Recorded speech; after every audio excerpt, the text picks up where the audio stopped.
pas mereka lagi ngobrol singkat tentang kondisi jasad itu, Doni denger lagi Wak, suara tangisan kerumunan orang di luar itu makin kencang lagi. Dan di saat yang sama Doni juga mencium bau busuk mayat yang jadi makin menusuk kali ke hidung aku dia sampai mual, aku pengen muntah.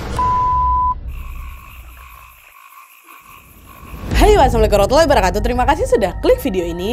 Di malam ini aku akan kembali lagi melanjutkan series KHW Profesi Spesial Halloween part 253. Terima kasih untuk kalian yang selalu antusias nungguin KHW ini, Wak, dan juga untuk kalian yang sudah berkenan berbagi cerita kepada kami semua yang ada di sini. Kalau di hari Minggu kemarin, Wak, aku sudah bercerita tentang pengalaman mistis Wak pada saat dia bekerja di resepsionis di sebuah hotel.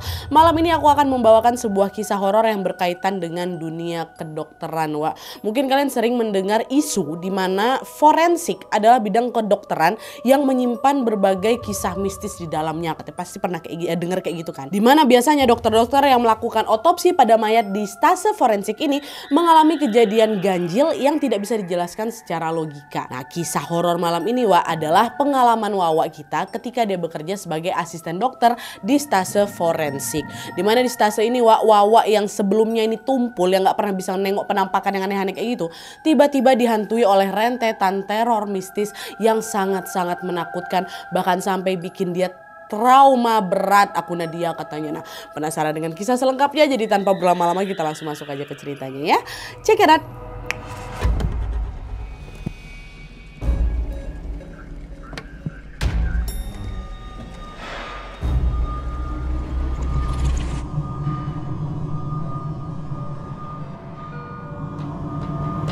Oke, Wak, jadi kisah yang aku ceritakan malam ini dikirim sama Wak kita yang bernama Doni dari Lampung. Halo Mas Doni. Nah, jadi kisah horor yang dialami sama Doni ini terjadi pada tahun 2021 kemarin ketika dia bekerja sebagai asisten pribadi dari seorang dokter umum, Wak.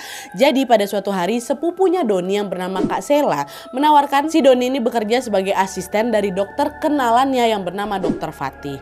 Nah, kata Kak Sela, Wak, Dokter Fatih ini adalah dokter umum yang baru saja akan memulai pendidikan spesialis bedah di salah satu kampus di Palembang, Wak. Nah, kata Doni, asisten pribadi di sini tuh artinya dia tuh direkrut langsung sama si Dokter Fatih ini untuk mengurusi urusan administratif. Jadi bukan asisten resmi yang diberikan sama pihak kampus untuk membantu Dokter Fatih itu loh, untuk membantu menangani pasien tuh loh, Wak, bukan. Tapi untuk membantu dokternya dalam hal administrasi dan juga aktivitas pribadi si dokter ya. Paham ya di sini ya? Dia nggak ditugaskan untuk menangani pasien tapi bantu dokternya gitu. Ada kan, setelah setuju Doni ini pun segera langsung menemui Dokter Fatih yang ada di Palembang dengan diantar sama Kak Sela tadi. Nah, setelah bertemu, Wak, mereka mengobrol banyak hal terkait pekerjaan yang akan dilakukan Doni nanti. Dokter Fatih bilang kalau si Doni ini harus ikut kemanapun Dokter Fatih pergi, termasuk pada saat menjalankan stase atau praktikum di rumah sakit. Dan selain itu, Wak, Dokter Fatih ini juga bilang nanti selama bekerja sama aku, kamu nggak usah ngekos, kamu tinggal di rumah aku aja. Kebetulan di rumahku ada kamar kosong, biar aku lebih gampang lagi lah gitu dibantuin sama kamu. Kata si dokter ini, oh iya dok, makasih banyak dokter, kata si Doni kan. Nah, selesai mengobrol terkait pekerjaan, keesokan harinya Doni pun akhirnya resmi bekerja sebagai asisten pribadinya Dokter Fatih, Wak. Dan sejak saat itu Doni ini selalu mengatur dan juga mengingatkan jadwal kuliahnya Dokter Fatih, termasuk saat Dokter Fatih ini menjalani stase atau praktikum di rumah sakit. Dan FYI, Wak, setiap calon dokter spesialis itu wajib menjalankan stase di beberapa cabang-cabang ilmu kedokteran, macam stase bedah syaraf, stase mata, stase kandungan, dan lain sebagainya. Nah, ketika menemani Dokter Fatih dalam menjalani stase itu, Wak, pekerjaan Doni tuh ya udah berjalan dengan lancar aja tanpa keanehan apapun.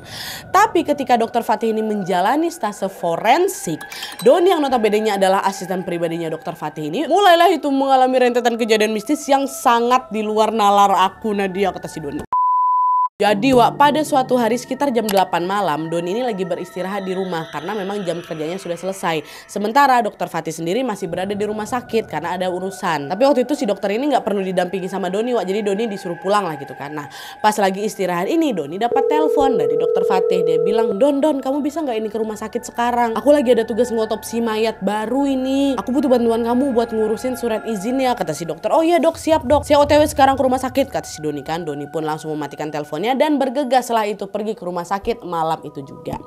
Sesampainya di rumah sakit Wak, Doni berjalanlah ke ruang kerjanya untuk membuat surat seperti yang memang diminta sama si Dokter Fatih. Dan by the way juga nih Wak ya, selama jadi asisten Dokter Fatih ini memberi Doni kayak ruangan khusus gitulah supaya dia bisa bekerja di sana, supaya bisa lebih fokus lah gitu. Nah, ruangannya Doni ini berjarak 3 ruangan dari kamar mayat. Jadi di ujung lorong ini nih kamar mayat, terus ada ruang alat untuk menyimpan alat-alat medis, terus selanjutnya ada ruang observasi. Ruang observasi ini buat mengamati pasien lah gitu. Nah, barulah ini di ruang keempatnya itu ruang kerjanya si Doni, kebayang ya. Nah, ketika berjalan menuju ke ruangannya ini Wak, Doni nengok ada sekitar 8-10 orang gitulah Nadia yang lagi berkerumun di depan kamar mayat. Mukanya muram semuanya, Nadia nggak bersuara tapi. Nah, nengok itu bingung si Doni, ini siapa orang-orang ini, kok ngapain mereka ada di sini gitu kan. Nah, habis itu nggak lama kemudian dia mikir lagi, oh mungkin mereka ini keluarga korban yang mau diotopsi sama dokter nih. Mereka kayak gini pasti gara-gara lagi berduka nih, kata si Doni kayak gitu kan. Nah, karena nggak ada sesuatu yang mencurigakan di situ Wak, Doni pergi lagi lah itu ke ruang kerjanya untuk bikin surat izin itu kan. Dah dia bikin tak, udah selesai. Doni mau ngasih surat itu ke Dokter Fatih. Waktu itu Dokter Fatih lagi ada di sebelah di ruang observasi Wak. Nah, pas baru mau keluar dari ruangannya, kerumunan orang tadi itu makin banyak lagi Wak dibanding sebelumnya. Dan gak cuma itu aja, mereka yang tadinya diam ini semua kan, pas Doni keluar tiba-tiba langsung menangis histeris kali itu Wak, seolah-olah dirundung duka yang mendalam kali itu loh. Nengok kejadian itu Doni nggak takut, yang ada dia malah kasihan. Kasihan yang mereka ya, kayaknya mereka terpukul kali lah setelah tahu keluarganya meninggal. Iya dong, orang depan kamar mayat rame-rame pula kayak gitu kan. Nah, bersamaan dengan itu Doni tetap tuh Wak berjalan melewati kerumunan orang itu untuk menemui Dokter Fatih. Nah, pas baru sampai di tengah jalan Wak, Doni kaget setengah mati karena semua orang-orang yang di sana tiba-tiba noleh ke arah dia serentak semuanya. Set, melotot macam marah gitu loh sama aku. Kenapa mereka ngomong kayak gini? Salah apa aku? Apa nih? Belum sempat pertanyaan itu terjawab Wak, beberapa orang yang tadi melotot marah kayak gitu tiba-tiba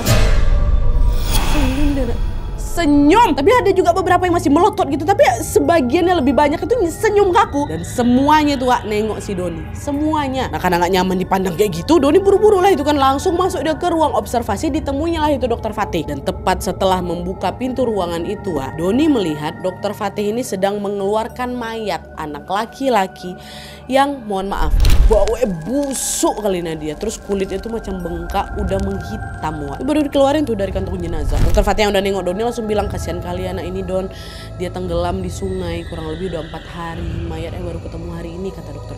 Astagfirullahaladzim, kasihan ya dok ya, pantas kayak gitu kondisinya, kulitnya bengkak hitam. Terus mohon maaf Wak, hitam itu ada macam hijau-hijau itu loh, macam udah lumutan, kata si Doni. Nah, pas mereka lagi ngobrol singkat tentang kondisi jasad itu, Doni denger lagi Wak suara tangisan kerumunan orang di luar itu makin kencang lagi. Dan di saat yang sama Doni juga mencium bau busuk mayat yang jadi makin menusuk kali ke hidung aku Nadia, sampai mual aku pengen muntah. Betulan Wak, karena nggak tahan cium bau itu, Doni langsung nih pergi keluar mau ke kamar mandi. Nah, pas baru keluar dari ruang observasi itu Doni nengok lagi nih kerumunan orang yang tadinya menangis di luar tiba-tiba menghilang. Tadi dia nampak ada orang rame kali di sana kan. Abis itu juga waktu udah ngasih surat itu ngobrol soal mayat, terdengar juga ada suara orang nangis-nangis di luar itu kan.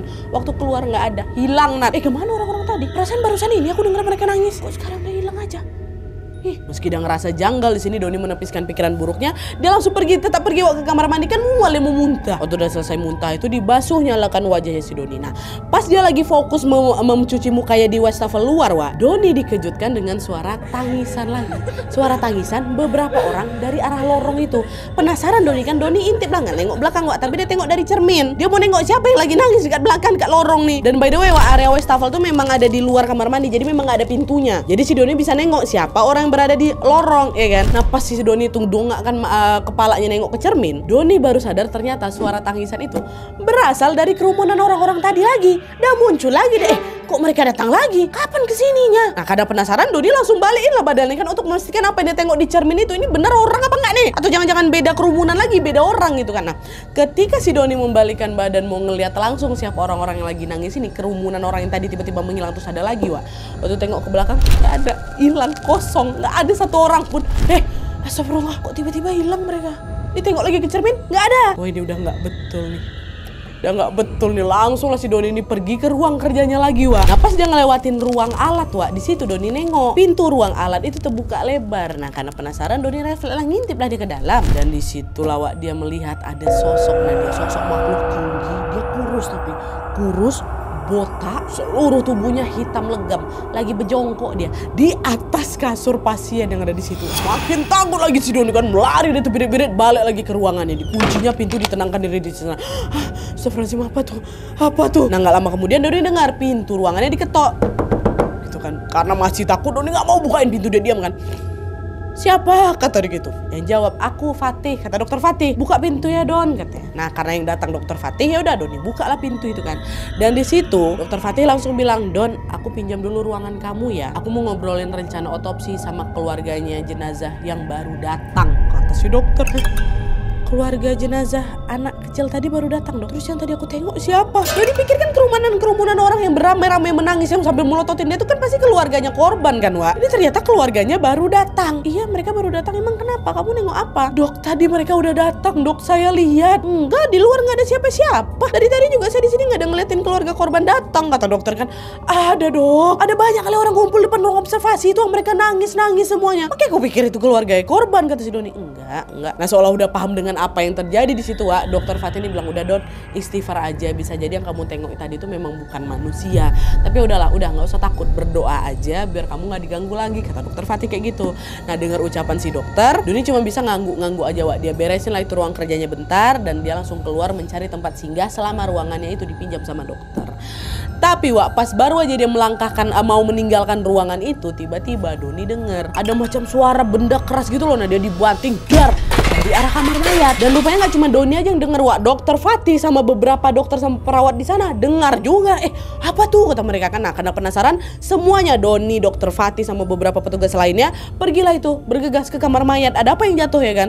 Nah, sesampainya di sana, Wak, mereka lihat 8 pintu freezer yang biasa dipakai untuk menyimpan jenazah semuanya terbuka lebar. Nah, melihat hal yang tidak biasa itu, mereka langsung shock lah. Astagfirullah, kok bisa pintunya kebuka kayak gitu? Siapa yang ngebuka nih? Perasaan di sini nggak ada orang lah, katanya. Di situ dokter Fatih bilang lagi, udah guys, positive thinking aja. Mungkin itu kena angin. Dan yuk tolong bantu ditutup aja dulu semua, kata dokter Fatih kayak gitu. Nah, sebenarnya di situ Doni sama dokter-dokter yang lain tuh nggak percaya, Wak, kalau misalnya pintu tuh ketiup angin. Nggak mungkin. Kenapa? Karena pintu freezer itu kan mungkin kalian juga udah tahu itu kan terbuat dari besi, berat kali ya kan. Nggak mungkin sekelebat angin tuh bisa ngebuka secara bersamaan. Apalagi ini itu juga di lock. Dan ini juga kebuka sampai 8 pintu, bukan cuma 1-2 pintu aja. Tapi karena nggak mau berasumsi yang enggak, Doni dan juga dokter-dokter yang lain ini pun ya udah adalah tutup Wak, tutup. Dan ditutup lah itu pintu-pintu freezer itu seolah tidak terjadi apa-apa lah gitu. Ditutup, balik lagi lah ke aktivitas masing-masing. Nah, selesai menutup pintu, Doni bilang nih, Wak, ke dokter Fatih, dokter, kenapa ya sejak aku datang ke sini kok perasaan aku nggak enak? Dan kalau misalnya mohon maaf nih dokter, kalau saya balik duluan boleh nggak dok? Dokter ada yang dibutuhin lagi, kata si Doni kan. Oh ya udah nggak apa-apa Don, kamu pulang aja dulu, kamu istirahat. Aku nanti balik setelah selesai ngotopsi mayat, kata si dokter kan. Nah, baliklah si Doni ini. Nah, setelah diizinkan sama dokter Fatih, Wak, Doni langsung lah itu balik ke rumah kan.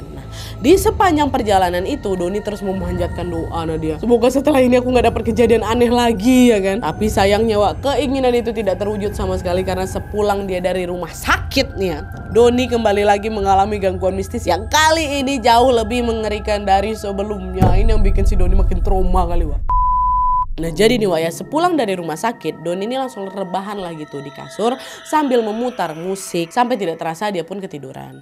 Nah, terus sekitar memasuki jam 12:30 malam, tiba-tiba Doni kebangun setelah dia dengar HP-nya bunyi. Rupanya telepon tuh dari si dokter Fatih. Nah, ketika telepon itu diangkat, dokter Fatih bilang, Don, malam ini saya nggak pulang ya. Jenazah anak kecil tadi belum selesai diotopsi. Kamu jaga rumah ya, jangan lupa kunci pintu, kata dokter gitu. Oh iya dok, nggak apa-apa dok, siap, kata gitu. Dah, Doni langsung ditutup teleponnya. Dia bergegas lah keluar rumah buat ngunci pagar, Wak, karena kan si dokter nggak pulang nih. Dia jalan keluar, awalnya normal aja tuh. Tapi ketika Doni melangkah menuju ke pagar, Wak, dia dengar ada suara seseorang sedang bersiul.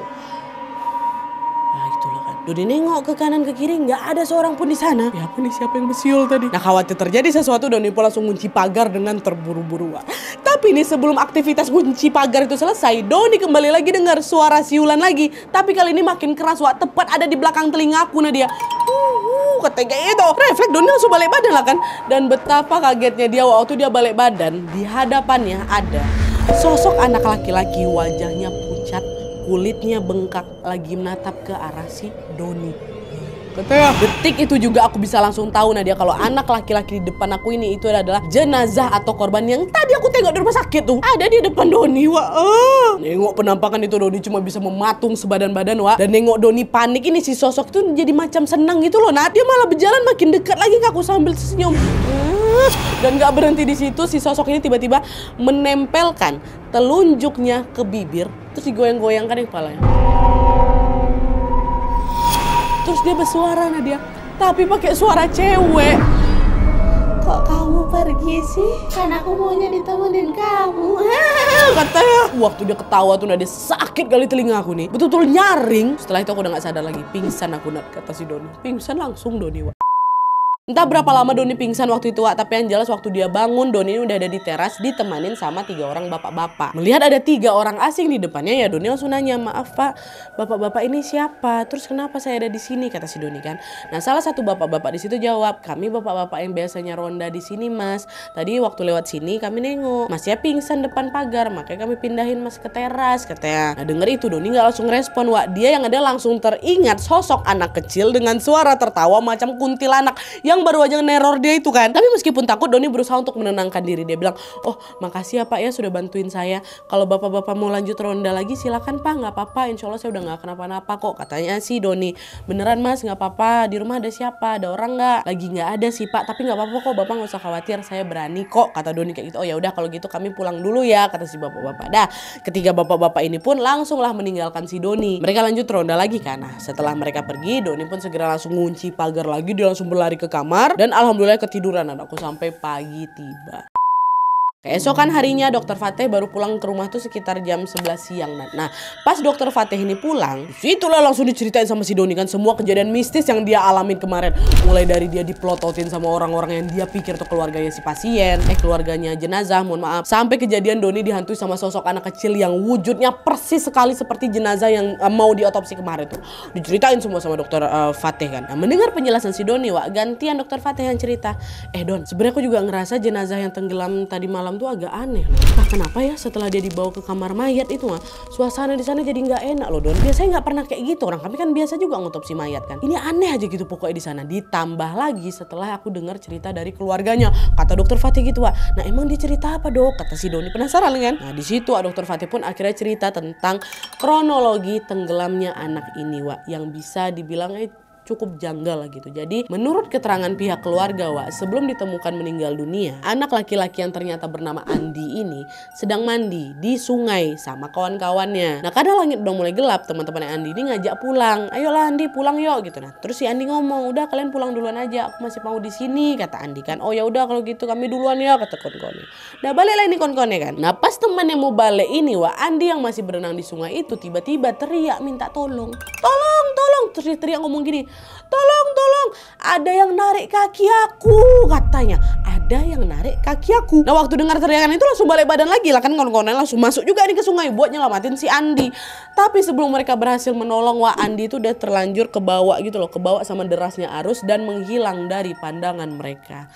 Tapi anehnya, Wak, sebelum Andi itu menghilang, waktu masih terseret kayak gitu, kawan-kawannya semuanya rame tuh nengok ada macam gumpalan rambut warna putih, Wak, yang ngambang tepat di titik Andi ini ke bawah arus. Jadi macam ngikutin Andi gitu. Tapi keberadaan rambut putih itu pun langsung membuat teman-temannya ini panik. Karena rambut itu diduga merupakan rambutnya hantu Banyu atau urban legend yang sangat terkenal di sekitar sungai itu. Ini aku jelasin aja lah selintas ya. Jadi, Wak, menurut kepercayaan masyarakat sekitar, masyarakat tempat si Andi itu tinggal, hantu Banyu ini merupakan sosok wanita berambut putih dan berwajah seram yang dipercaya menghuni sungai yang sangat terkenal di Palembang itu. Dan konon katanya dia ini sering mencari mangsa pada saat petang tiba. Dengan cara itulah ditariknya lah kaki-kaki korban sampai mereka ini tenggelam. Nah dengan adanya sosok hantu Banyu tadi, Wak, teman-teman Andi ini pun langsung minta bantuan lah ke warga semua ya kan. Berita itu pun dengan cepat langsung menyebar di seluruh penjuru kampung dan pencarian besar-besaran pun segera langsung dilakukan.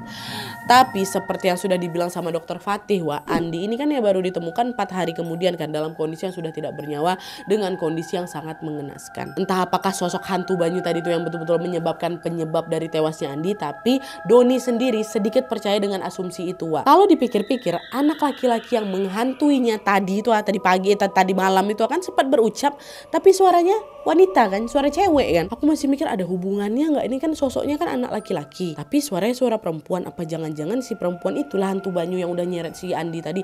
Tapi wallahu alam, Nadia itu cuman pikiran aku aja, kata si Doni. Cuman yang jelas ya itu lawak teror yang dialami sama Doni setelah dia melihat si sosok jenazah tadi itu loh. Nah singkat cerita, sejak kejadian itu Wak Doni selalu menyempatkan diri untuk mendoakan jenazah yang dia lihat bersama dokter Fatih. Ternyata hal itu juga berdampak baik karena kehidupan Doni pun berangsur-angsur normal kembali, Wak, dimana dia sudah tidak pernah lagi mengalami kejadian mistis sampai kontrak kerjanya dengan dokter Fatih sebagai asisten dokter ini berakhir. Oke Wak, jadi itu tadi pengalaman horor yang dialami Doni saat menjadi asisten dokter di stase forensik. Kejadian itu betul-betul bikin si Doni ini trauma, Wak, trauma kali. Karena dia terus kebayang-bayang loh sama wujud anak kecil tuh. Bayangkanlah makanya lagi kunci pagar tiba-tiba balik badan. Katanya. Sampai aku nulis cerita ini, Nadia aku masih merinding-merinding berhari-hari dia ditulis skrip ini buat kita, Wak. Iyalah dia balik lagi ngingat kejadian-kejadian itu kan. Tambah lagi dia nih tumpul, bukan IndiHome. Tengok penampakan ngeri kayak gitu pasti ya trauma kali. Awak tengok sekelebat aja parnonya bukan main lagi. Ini ditampain, Wak, ha? Tapi di balik kisah mistis yang terjadi, Wak, di sisi lain Doni ini juga sangat senang karena pengalaman bekerja sebagai asisten dokter itu mengajarkan dia banyak hal, terutama dalam hal menghormati jenazah. Meskipun jenazah itu ditemukan dalam kondisi yang mengenaskan. Karena mau bagaimanapun manusia seperti kita ini kan nggak bisa memilih akan meninggal dengan cara apa dan dalam kondisi apa kan, Wak. Yang bisa kita lakukan sekarang hanyalah berdoa.